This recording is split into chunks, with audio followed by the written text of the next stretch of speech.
ફક્ત ઇમામી ઇસ્માઇલીઓ માટે. ફરમાન મુબારક 313. બે બોલ. ઇસ્માઇલીઓનું એ ગૌરવ છે કે ઇસ્લામના આરંભથી આજ દિવસ સુધી રૂહાની પ્રકાશની દુનિયા ઇમામત સાથે એક સત્ય તરીકે રહે છે.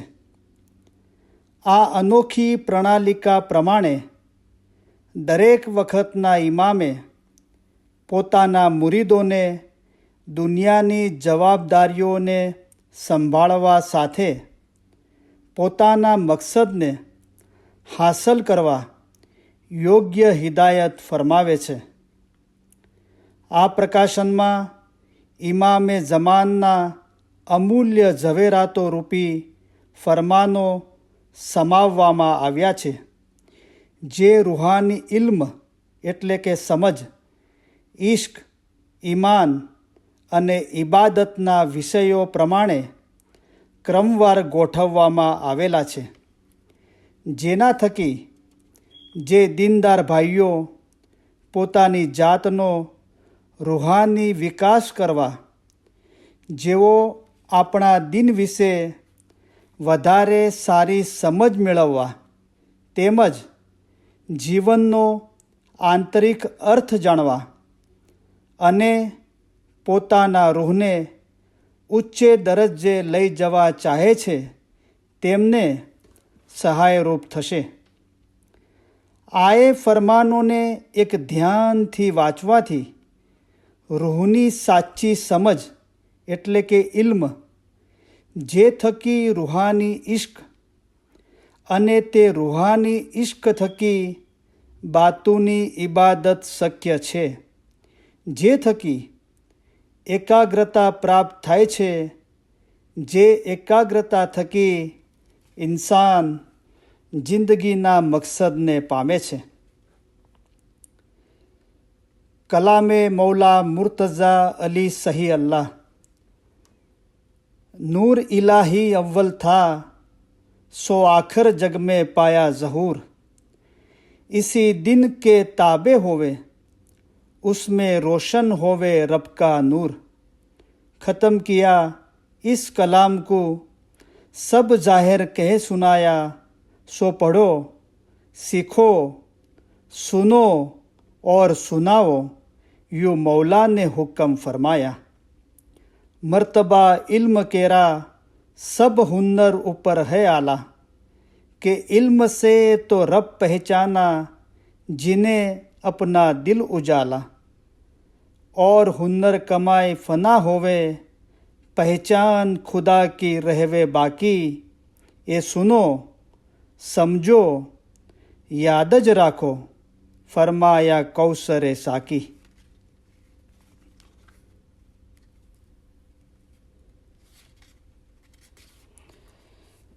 અલી સહી અલ્લાહ હક મૌલાના ધણી સલામત દાતાર સરકાર આકા સુલતાન મોહમ્મદ શાહ ઇમામે ફરમાવ્યું, જ્યારે અમે ફરમાન માટે મોઢું ઉગાડીએ છીએ ત્યારે મોતીના ઢગલા આપીએ છીએ, પણ પરીક્ષા કરનાર મોમન હોય તે જ તે મોતીઓની કિંમત સમજી શકે છે અને સમજે છે કે તેઓને શું ચીજ મળી છે. પણ તમે નાદાન છો. ઈસા પૈગંબર નાદાન પાસેથી નાસી ગયા હતા, તેવા નાદાન તમે છો. ત્યારે મોતીના ઢગલામાંથી શું ફાયદો તમે હાંસલ કરી શકશો? અમે જે ફરમાન તમને ફરમાવીએ છીએ તે જવાહિર છે. જેવો ઇન્સાન છે તેવો જવાહિર ઉચકી લેશે, જેવો હેવાન છે તેઓની નિગાહ ઘાસ ઉપર રહેશે અને જવાહિરને છોડી આપશે.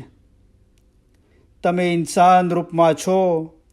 ખુદાવંદ તાલાએ તમારી ઉપર ઘણી જ મહેરબાની કરી છે કે તમને મોહબ્બતથી સતપંથ દિનમાં જન્મ આપ્યો છે, પણ હેફ છે કે ઢોરની મિસાલ જન્મ ચાલ્યો જાય છે અને ઇન્સાન પાછો ખાખમાં દાખલ થઈ જાય છે. રોજ કયામતમાં બીજી જાતોને તો એક બહાનું પણ છે કે તેઓને સતપંથ દિનની ખબર નહીં હતી. તમે અરબ, બદખ્શાની, ખોજા, મુમના તથા બીજા જેટલા ઇસ્માઇલી સતપંથી છો, તેઓ રોજ કયામતના દિવસે કાંઈ પણ બહાનું કાઢી શકશો નહીં. ઇન્સાન ખ્યાલ કરતો નથી કે મરણ પછી કયામતમાં તે એવો જવાબ આપશે કે ફલાણાએ મારા રૂહને ફરેબ દીધો, તો તે બહાનું કાંઈ પણ ચાલવાનું નથી. તમારી હવેની આટલી જિંદગી છે તે બેફાયદે અને બેખબરીથી કેટલોક વખત ખોતા રહેશો. તમારા આદમના અવતારને ઓળખો. ઇન્સાન અવતાર તરીકેનો તમારો મર્તબો સમજો. ઇન્સાન થઈને ક્યાં સુધી હેવાન જેવા રહી જશો? દુનિયા ઉપર ક્યાં સુધી મોહબ્બત રાખશો? ક્યાં સુધી દુનિયાની બાજી ખાધા કરશો? તમે ઇન્સાન થયા ત્યારે તમને જન્મ તથા મરણ છે. ઇન્સાન જન્મ અને મરણની વચમાં ફર્યા કરે તેમાં શું ફાયદો થાય? કોઈ માણસ પાસે આખી બાદશાહી હોય એટલે કે તેને ઘેર આખી દુનિયાનું રાજ હોય, તેની પાસેથી બાદશાહી છીનવી લઈને તેને ફકીર બનાવવામાં આવે તો તેની કેવી ખરાબ હાલત થાય. હવે તમે ઇન્સાન રૂપી ઉત્તમ દેહમાં આવ્યા પછી ફિરસ્તા થવાને બદલે ઇન્સાન મટીને હેવાન જેવા બનશો તો તમારી પણ એવી જ ખરાબ હાલત થશે. ઇન્સાનમાંથી ફિરસ્તો થઈ શકાય છે, પરંતુ ઇન્સાનમાંથી ફિરસ્તા થવું તેમાં ઘણી મહેનત છે. તમારા રૂહનો અવતાર પહેલા પથ્થરથી શરૂ થાય છે. અવ્વલમાં ઇન્સાન માટી તથા પથ્થર રૂપે હતો. મૌલાના રૂમી કહી ગયો છે કે હું પથ્થર હતો, તેમાંથી ઝાડમાં પેદા થયો, તેમાંથી બદલીને કીડીમાં પેદા થયો, ત્યારબાદ જાનવરમાં પહોંચ્યો, જાનવરમાંથી મટીને વાંદરામાં પહોંચ્યો, તેમાંથી ઇન્સાન થયો છું. ઇન્સાનમાંથી શું થઈશ? મલાએક બનીશ. ત્યાંથી ક્યાં જઈશ? તે કરતાં ઊંચે જઈશ. ઇન્સાન તે છે જે ઉપર જવાની ઉમેદ રાખે છે. તે સિવાય આ દુનિયામાં ઇન્સાન માત્ર જનાવર મિસાલ છે. જેઓ ઉપર જવાની ઉમેદ ધરાવે છે તેઓ ઉપર પહોંચવા માટે બંદગી વધારે કરે છે અને મોહબ્બત પણ વધારે કરે છે. પીર સદરદીન હતો તે તમારા જેવો એક માણસ હતો.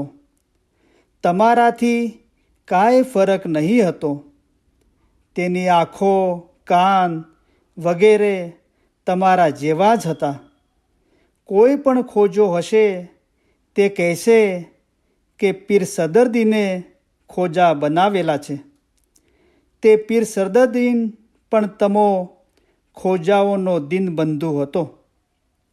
પીર સદરદીન બુદ્ધિવાન, દાના, સાચો અને સાફ બાતુનનો હતો. પીર સદરદીન એકલો જતો હતો ત્યારે પણ સમજતો હતો કે ખુદા મારી પાસે છે. તમે પણ મહેનત કરો અને પીર સદરદીન જેવા થાઓ.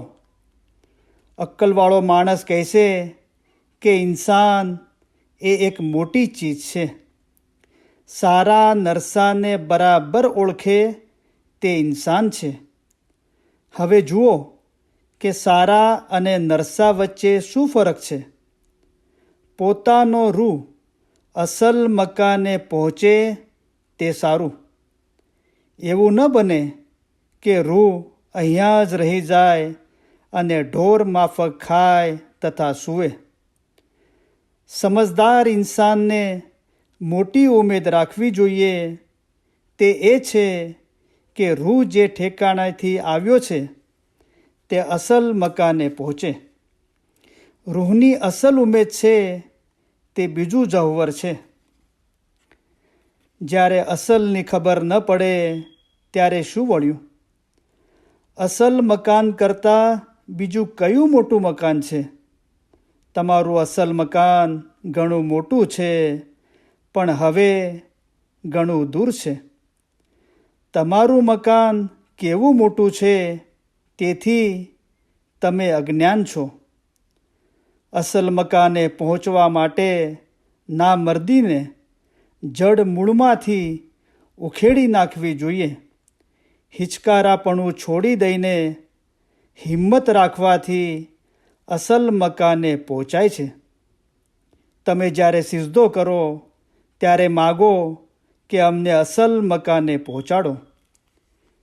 જેમ બાળક પોતાની માતાથી જુદું પડે છે, ખોવાઈ ગયું હોય છે, ત્યારે તે રડે છે કે ક્યારે મા પાસે જઈ પહોંચું. તમે પણ તેવા થાઓ. તમે દુનિયામાં બેઠા છો તો તમારે દિલથી રોવું જોઈએ. આ દુનિયામાં બે જાતના મોમન છે, જેમાં એક બદનના મોમન છે તથા બીજા રૂહના છે.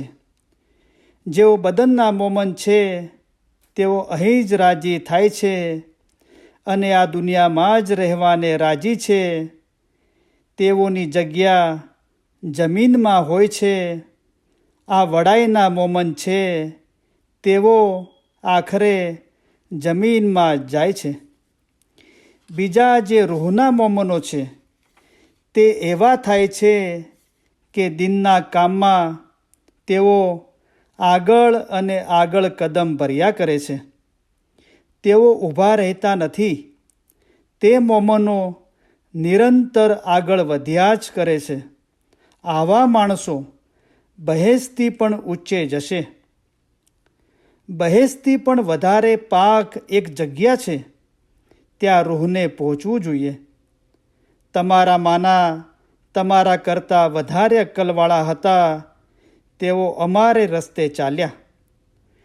મિસાલ મંસૂર ચાલ્યો. મંસૂર માટે બહેસ્ત મોજૂદ હતી, પણ તે કહેતો કે ખાલી બહેસ્તમાં જઈને શું કરું? જ્યાં સુધી મગજને ચાખીશ નહીં ત્યાં સુધી પાછો નહીં વળું, આગળ વધીશ. રૂહની અસલ ઉમેદ છે તે બીજું જહવર છે. જ્યારે અસલની ખબર ન પડે ત્યારે શું વળ્યું? હાલ તમારી બંને બાજુએ બે રસ્તા છે. એક તરફ એક સડક ગઈ છે તથા બીજી તરફ બીજી સડક ગઈ છે. એક સડક હેવાન એટલે બદનની છે અને બીજી સડક રૂહની એટલે ફિરસ્તાની છે. ફિરસ્તાની સડક આસમાન ઉપર જાય છે. જો તમે એ સડક પકડશો તો 7મે આસમાને જઈ પહોંચશો. અગર એ સડક છોડી આપશો તો તમારો રૂહ જમીન ઉપર જ રહેશે. 7મા આસમાન ઉપર જે સડક જાય છે તેનો ખ્યાલ કરો. તમે તમારો સૂકો રસ્તો શોધો. તમારો સૂકો રસ્તો 7મા આસમાન ઉપર છે. જ્યારે ત્યાં તમે પહોંચશો ત્યારે સૂકી જમીન તમને મળશે અને તમારું દિલ પણ તમોને ખાતરી આપશે. આ દુનિયારૂપી દરિયામાંથી 7મા આસમાનની સૂકી જમીનને પહોંચવા માટે રસ્તામાં જે સડક છે તે પર શેતાન ઘણી જાતના વરસાદ વરસાવે છે. ફિતના, દુશ્મની, જૂઠ્ઠું બોલવું વગેરે હજારો જાતના વરસાદ તે રસ્તા ઉપર વરસાવે છે અને મોમનને સૂકી જમીને પહોંચવા આપતો નથી. મહેનત કરીને ઇલમ શીખો અને હિંમત રાખો. જેનામાં હિંમત છે તે 7મા આસમાન સુધી પહોંચી જાય છે. મારા વાસ્તે ઘણી મહેનત છે. એ બેઇલ્મી કેમ રાજી થાય? એ હકીકતને પકડતો નથી, એને હકીકત જોઈતી નથી. જેઓ બેઇલ્મી છે તેઓ હકીકતને છોડી આપે છે, પણ જેઓ હકીકતી છે તે બીજે રસ્તે ચાલે છે. જેમ આગળ ઈસા, પીર સદરદીન, નાસર ખુસરુ, પીર શમ્સ, મૌલાના રૂમી એવી રીતના માણસો હકીકતના રસ્તા ઉપર ચાલ્યા. આ રસ્તો નાદાનના માટે બહુ મુશ્કેલ છે, પણ જે દાના અક્કલવાળો હશે તે કહેશે કે આ રસ્તો સારો છે. હકીકતના રસ્તાથી વાકેફગાર થશો ત્યારે તમે આઝાદ થશો. ખોટું ન બોલવું. મારા દિનમાં ખોટું બોલવાની મનાઈ છે. પૈસા સાથે દિલ બાંધવું નહીં. ઘણા પૈસા કમાવો તેમાં ખુશી પણ નહીં થશો. મહેનતથી કમાવેલા પૈસા જતા રહે તો દિલગીર થવું નહીં. ખુદા ન કરે ને કોઈનો છોકરો ગુજરી જાય તો તેણે અફસોસ ન કરવો.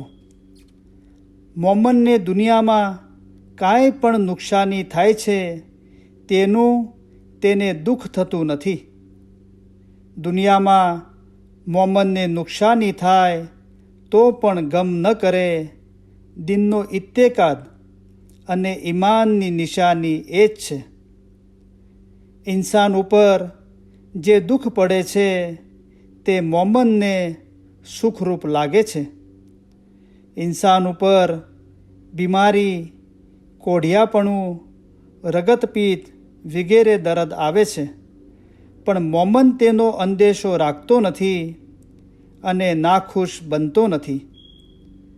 મોમનને અગર રગતપિત્તનું દર્દ હોય તો પણ તેનું દિલ નૂરાની અને દરિયાના પાણી જેવું સફેદ હોય છે. તેના ઉપર ગમે તેટલા દુઃખ આવી પડે તો પણ તેમને તે દિલ ઉપર લાવતો નથી. ઈસા હકીકતી હતો, તે ખુદામાં ફના થયો. તમે પણ ફના ફિલ્લા થાઓ. તમે વિચાર કરો કે અમે ફના થઈએ. જે કોઈ ચાહે અને કોશિશ કરે તે ત્યાં પહોંચી શકશે, પણ તમારા ગુનાહ તમને પહોંચવા આપતા નથી.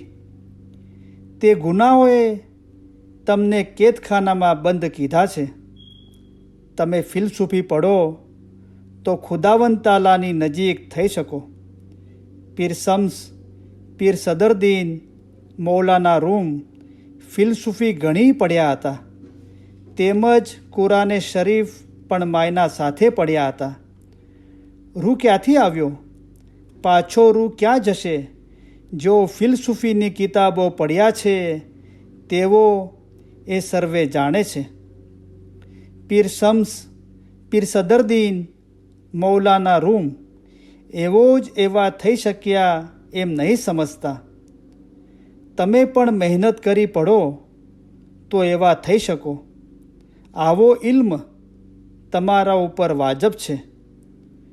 હું તમારા માટે ફિલસૂફી રાખીશ, તે પડજો તથા સમજજો.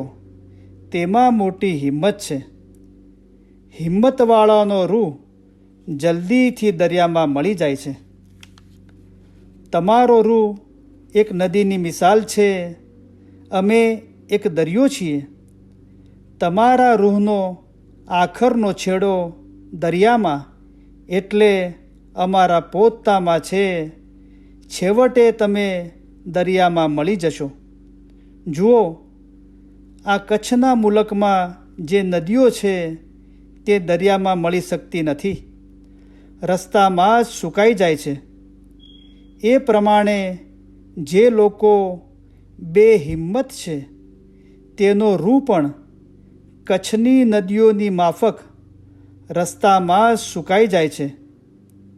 તમે ઘણા જ બેહિંમત છો, તેથી તમારો રૂ જલ્દીથી ત્યાં પહોંચી શકતો નથી. તમે તમારા રૂહને રસ્તામાં સુકાવા આપો નહીં, પણ જલ્દીથી દરિયામાં મળી જવા આપો. તમે આ બાબત પર સારી રીતે ખ્યાલ કરજો. તમે ઊંઘમાં પડેલા છો, તેથી તોપના અવાજ સંભળાતા નથી. સૂતેલા માણસને ઉઠાડવામાં આવે છે તેમ અમે તમને જગાડીએ છીએ કે ઉઠો, ઇબાદતમાં મશગુલ થાઓ. ભૂલો નહીં, 3 વાગ્યાની ઇબાદતમાં ઘણો જ ફાયદો છે. એક તરફ આખી દુનિયાનો માલ, બીજી તરફ ઇબાદત. એવું ઇબાદતનું જબરું વજન છે.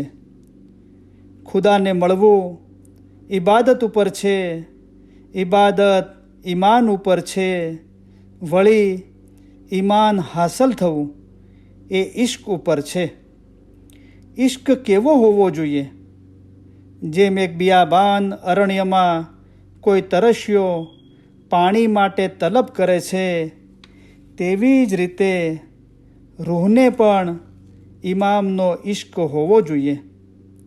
ઇમામના બદન ઉપર નહીં, પણ ઇમામના રૂહ ઉપર ઇશ્ક હોવો જોઈએ. જે કોઈ રૂહાની ઇશ્ક રાખે છે તે જ ખુદા પરસ્ત છે. ઇન્સાનને લાજમ છે કે ખુદાવંદ તાલાનો ઇશ્ક દિલમાં રાખે. ઇન્સાન દુનિયાના ઇશ્કમાં કેટલો મુસ્તાક રહે છે અને કેટલી બેકરારી કરે છે, તેના કરતાં હજારો દરજ્જે વધારે ખુદાવંદ તાલાનો ઇશ્ક રાખવો જોઈએ. તમે મોમન છો તો ખુદાવંદ તાલા ઉપર આશક થાઓ. હકીકતીઓનો ઇશ્ક ઔલાદ, સ્ત્રી તથા પૈસા ઉપર નથી હોતો, પરંતુ ખુદાવંદ તાલા ઉપર હોય છે. મોમન જેમ જેમ ખુદાવંદ તાલા ઉપર વધારે અને વધારે મોહબ્બત રાખે છે, તેમ તેમ ખુદાને વધારે ને વધારે નજીક થતો જાય છે. તે ખુદાને પ્રત્યક્ષ દેખે છે. એવી જાતની મોહબ્બત તમે મારા માટે તમારા દિલમાં રાખો કે તમારું શરીર જ તમારી સાથે હોય, પણ તમારો રૂહ અમારી સાથે હોય. જે કોઈ રૂહાની ઇશ્ક રાખે છે તે જ ખુદા પરસ્ત છે. જો ઇશ્ક બરાબર હોય તો ઈમાન રૂહ સાથે એક જ થઈ જાય છે. તમે ઈમાનની બરાબર સંભાળ રાખજો. જે માણસો પોતાની દૌલત સંભાળે છે, તે પ્રમાણે મોમન પોતાના ઈમાનની સંભાળ રાખે છે. તમે તમારું ઈમાન મંસૂર જેવું રાખો. જુઓ, મંસૂરને સૂળી ઉપર ચડાવવામાં આવ્યો તો પણ તેણે પોતાનું ઈમાન મૂક્યું નહીં. જ્યારે મંસૂરને સૂળી ઉપર ચડાવવામાં આવ્યો ત્યારે તેના શરીરમાંથી લોહી નીકળ્યું. એ લોહીમાંથી પણ અનલ હકનો અવાજ નીકળતો હતો. આખરે તેને સળગાવી દેવામાં આવ્યો. આ ઈમાનની નિશાની છે. ઈમાન અમૂલ્ય વસ્તુ છે અને ધણીને પ્યારી છે. અમારા દાદા હજરત મૌલા મુર્તઝા અલીને મોહમ્મદ નુશેરી અલ્લાહ કહેતો હતો. તેને 70 વખત કતલ કરવામાં આવ્યો તો પણ તેણે અલી અલ્લાહ કહ્યા કર્યું. પછી હુકમ આવ્યો કે આ સાચો મોમન છે અને એની ઔલાદ પણ સચ્ચાઈવાળી થશે. આ મોમન અને એની ઔલાદને કયામતમાં પૂછાણું નથી. આટલો દરજ્જો તેને તેના ઈમાનના અંગે મળ્યો હતો. જેનું ઈમાન ગયું તેનું બધું ગયું. જેનું ઈમાન સલામત રહ્યું તેનું સઘળું સલામત રહ્યું. માટે પોતાના ઈમાનમાં કદી ખલલ થવા દેશો નહીં. જે શખ્સ ઇબાદત નથી કરતો તે હકની રોજી નથી ખાતો અને તેના દિલ ઉપર શૈતાન કાબૂ કરી તેનું ઈમાન લૂંટી લે છે. કેટલા દિવસ તમારા દિલને ઇબાદત વગરનું રાખશો? ઇબાદતનો બોજો ગરીબ તથા પૈસાદાર બંને ઉપર સરખો છે. પૈસો ન હોય તો નહીં આપો, પણ ઇબાદત કરો. જો ઇબાદત નહીં કરો તો જહન્નમમાં જશો અથવા પાછા હેવાન થશો. તેમાં શું ફાયદો? સલમાન ફારસ પણ તમારા જેવો એક માણસ હતો. તે પોતાના અસલ મકાને પહોંચ્યો. તમે પણ ઇબાદત કરી સલમાન ફારસ જેવા થાઓ. તમે ઇબાદત કરો તો પીર સદરદીન જેવા થાઓ. તમારે તમારી ઇબાદત છોડી દેવી જોઈએ નહીં. જો કદાચ તમે બીમારીના બિછાના પર પડ્યા હો તો પણ ઇબાદત છોડતા નહીં. જ્યાં સુધી તમારા તનમાં પ્રાણ છે ત્યાં સુધી તમારી ઇબાદત છોડતા નહીં. હંમેશા ખુદાની ઇબાદત કરજો. હર પળ હર શાયત ખુદાને યાદ કરવા જોઈએ. અગર તમે ભૂલી ગયા હો અને ગાફલ થઈ ગયા હો તો અમે તમને યાદ અપાવીએ છીએ. ખુદાવંદ તાલાની ઇબાદત કરતી વખતે દુનિયાનો કોઈ પણ ખ્યાલ દિલમાં રાખશો નહીં. ઇન્સાન રાત દિવસ પૈસા પેદા કરે અને સારા કામ કરે, પછી મરી જાય ત્યારે શું ફાયદો? તમે પીર સદરદીન જેવા થવાનું ધારો છો તે કેમ બની શકે? તમારામાં હિંમત તો છે નહીં, ત્યારે તમારાથી બીજું શું થાય તેમ છે? હંમેશા બંદગી કરવા છતાં જો આઝાદીમાં ન પહોંચ્યો તો શું વળ્યું? તમે બંદે ખુદા છો, ખુદા રહેમુર રાહેમીન છે, ત્યારે શું તમને કોઈ વખત આઝાદ નહીં કરે? હું નથી કહેતો કે આ દુનિયા પછી પણ તે આઝાદીમાં તમે પહોંચી શકશો. એ સર્વે સીધા રસ્તા ઉપર ચાલવા તથા આલા હિંમત ઉપર આધાર રાખે છે. એ સઘળું તમારા હાથમાં જ છે. અમે અમારા દિલથી તમને દુઆ કરીએ છીએ કે ખુદાયા તેમના દિલમાં એવી તાકાત બક્ષ કે આઝાદ થાય, હકીકતી થાય, ખરાબીથી દૂર ભાગે, રસ્તો સવળો પકડે અને સીધે રસ્તે ચાલે. ખુદાયા તેઓને હકીકતી આંખો બક્ષ. આ દુઆ સઘળી દુઆ કરતાં વધારે છે. અમારી દુઆ તો જેઓ હિંમતવાળા છે તેઓને જ કામ આવે છે. સારી દુનિયાની લિજ્જતથી દૂર રહે એવો રોજો રાખે ત્યારે બાતુની આંખ અને કાન છે તે ખુલે. ઇન્સાન પાસે એટલી કુદરત નથી કે માણસને પેદા કરી શકે, પણ એવી રીતે જુએ કે ખુદાના ભેદ અને કરામતની ખબર પડે. તમે કહો છો કે અમે મોમન છીએ, ત્યારે અમે પૂછીએ છીએ કે જનાવરથી કયો હુન્નર તમારામાં વધારે છે? એક કલાક ખ્યાલ કરજો કે રૂહ શું છે. આવી રીતની આદત હોય ત્યારે મોમન થાય. આવા વિચારો કરશો ત્યારે જ મોમનના લક્ષણ તથા દિનની ખબર પડશે. દરેક ઇન્સાનના રૂહ સાથે ઇમામનું નૂર જોડાયેલું છે.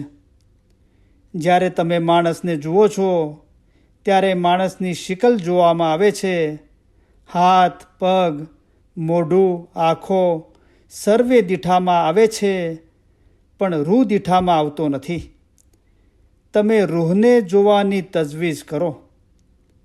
તમારી ફજીલત તથા સારો વખત રૂહને ઓળખવાનો છે. ખુદાના નૂરનો દીવો તમારી અંદર છે, તમારા હાથમાં છે. એ દીવો તમો સર્વેમાં છે. તેને તમે જુઓ, તમે એને પૂછો. તમે એને નહીં પૂછશો તો તમને ક્યાંથી ખબર પડશે? તમારો મઝહબ ઘણો કઠણ તથા મુશ્કેલ છે. કેટલાક હજાર વર્ષો થઈ ગયા, તેમાં કેટલા માણસો તે મકસૂદને પહોંચ્યા? હજરત ઈસા, હજરત રસૂલ સલ્લલ્લાહુ અલૈહિ સલામ, મંસૂર, પીર શમ્સ અને દુનિયાના બીજા થોડા માણસો પહોંચ્યા છે. તે સર્વેના કામ તથા રસ્તો એક સરખો જ હતો. જેઓ ત્યાં પહોંચ્યા તેઓ પોતાના રૂહના આશક હતા, રૂહના દોસ્ત હતા. તેઓ તે મકાને પહોંચ્યા. મુર્તઝાલીએ ફરમાવ્યું છે કે જેણે પોતાને ઓળખ્યો તેણે જાણે કે ખુદાને ઓળખ્યો. જ્યાં જોઈએ છીએ ત્યાં રૂહ દોસ્તને જોઈએ છીએ. ખુદાનો દરજ્જો સમજ્યા અગાઉ પોતાનો દરજ્જો સમજો, ત્યારબાદ ખુદાના દરજ્જાની ખબર પડશે. મોમનનો રૂહ તે અમારો રૂહ છે. તમે પોતાના દિલમાં પોતાના રૂહને એટલે અમારા નૂરને જુઓ. હું કહું છું કે જે કાંઈ છે તે રૂહ જ છે, માટે તેની તપાસ કરો કે તે શું છે, તે ક્યાંથી આવ્યો. તે નૂરની નિગાહ કરવી જોઈએ. સારી દુનિયાની લિજ્જતથી દૂર રહે એવો રોઝો રાખે, ત્યારે બાતુની આંખ અને કાન છે તે ખુલે.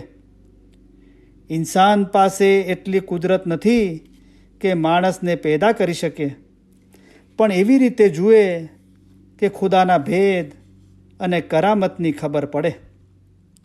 અક્કલવાળો માણસ કહેશે કે મારી આરઝુ આઝાદીની છે. હું આઝાદી પછવાડે દોડું છું. હું દોડીશ, હું શોધીશ. અક્કલવાળો મોમન હોય તેના માટે દુનિયા જન્નમ છે. અગર બાદશાહ હોય તો પણ દુનિયા જન્નમ છે. જો 1000, 2000 કે કરોડ રૂપિયાની દૌલત હોય, ઉંમર પણ 100-200ની હોય તો પણ સગળું ઝેર બરાબર છે. અમારા ફરમાન તમને સખત લાગે છે અને મુશ્કેલ માલુમ પડે છે, પણ અમારી ફરજ છે કે તમને ફરમાન કરીએ. જેવી રીતે છાપા ન્યૂઝપેપર વાંચી જાઓ છો, તેવી રીતે વાંચી ગયા તો શું ફાયદો? જેમ જમીનમાં બી વાવવામાં આવે છે, તેમ અમારા ફરમાન તમારા દિલમાં રોપજો. તેમાં સારા સારા ફળ ઉત્પન્ન થશે. અમારા ફરમાન ઉપર 2 કલાક વિચાર કરજો. અમારા ફરમાન જેવો સમજી શકશે તેને મીઠાશ લાગશે. અમારા ફરમાનને કિંમતી સમજજો. જો મામૂલી સમજશો તો નુકસાન થશે. ફરમાન ધ્યાનમાં નહીં લે તે મૂર્ખ નાદાન છે. નાદાન દિનનો દુશ્મન છે. જેઓ મુનાફક છે તેઓ અમારા ફરમાનને કાન આપતા નથી. અમારા ફરમાન એક કાનથી સાંભળી બીજા કાનથી કાઢી નહીં નાખતા. અમારા ફરમાનની ખબર તમને આખરતમાં પડશે. અમારા ફરમાન પ્રમાણે નહીં ચાલશો તો પરેશાન થશો. ત્યાં લોખંડ તથા આતશના ગુરજ તમારા માથામાં મારવામાં આવશે. ત્યારે તમે ત્યાં પોકાર કરશો અને કહેશો કે તોબા તોબા. રાત દિવસ ગુરજ માથામાં લાગશે. બેખબરીનો ગુરજ ઘણો જ ઈજા પહોંચાડનાર છે. આતશના ગુરજથી ડરીને દાસ્તીના લીધે ઇબાદત કરે તે મોમન નથી. પણ ખરું ડરવું એ છે કે ખુદાના દીદારથી દૂર ન થવાય તેનાથી ડરવું જોઈએ. મોમનનું દિલ છે તે ખુદાવંદ તાલાનું ઘર છે. મોમનના દિલની ખૂબી એવી છે કે અમે તેના દિલમાં રહીએ છીએ. તમારી પાસેથી અમે ન તો માલ માગીએ છીએ, ન તો જાન માગીએ છીએ, ફક્ત તમારું દિલ માગીએ છીએ. હવે પછી પોતાના દિલથી કરાર કરો અને તમારા ખુદાવંદને તમારા દિલમાં જગ્યા આપો. જ્યારે તમારું દિલ રાજી રહે ત્યારે ખુદા રાજી રહે.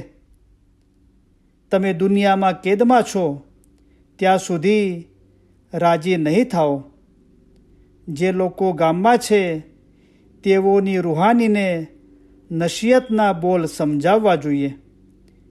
તેઓ એમ નહીં કહે કે દિનના બોલ અમારી રૂહાનીને સંભળાવવામાં નહોતા આવ્યા. દિન અને નસીહતના જે બોલ તેઓની રૂહાનીને પહોંચવા જોઈએ તે જ્યારે પહોંચતા નથી ત્યારે તેનું દિલ દરેક ઠેકાણે ફરતું ફરે છે. તમારા દિનમાં તથા બીજાના દિનમાં કેટલો બધો ફરક છે. તમે ખ્યાલ કરો. તમારો દિન રૂહાની છે અને બીજાઓનો દિન જિસ્માની છે. રૂહાની તથા જિસ્માની દિનમાં કેટલો બધો ફરક છે.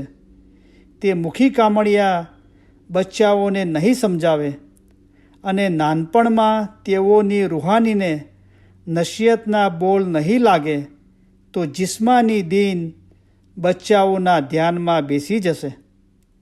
દરેક જમાતને ફરજ છે કે નાના મોટા સર્વેને અમારા ફરમાનની યાદી આપતા રહે. જેઓને ઇલ્મની ખબર નથી તેઓને રૂહાની બાબતમાં તમારા જેવા કરો. તમે હકની વાત જાણતા હશો અને બીજાને નહીં કહો તો તમને ગુનાહ થશે. તમે મોમન હો પણ થોડી કસર હોય તો કામ નહીં આવે. તમને ઇલમ જ્ઞાન આવડતા હશે, માયના પણ આવડતી હશે, પણ જો તમે હંમેશા જમાતખાનામાં નહીં આવો તો કોઈ ચીજ તમને ફાયદો કરશે નહીં. આ મોટી નસીહત છે.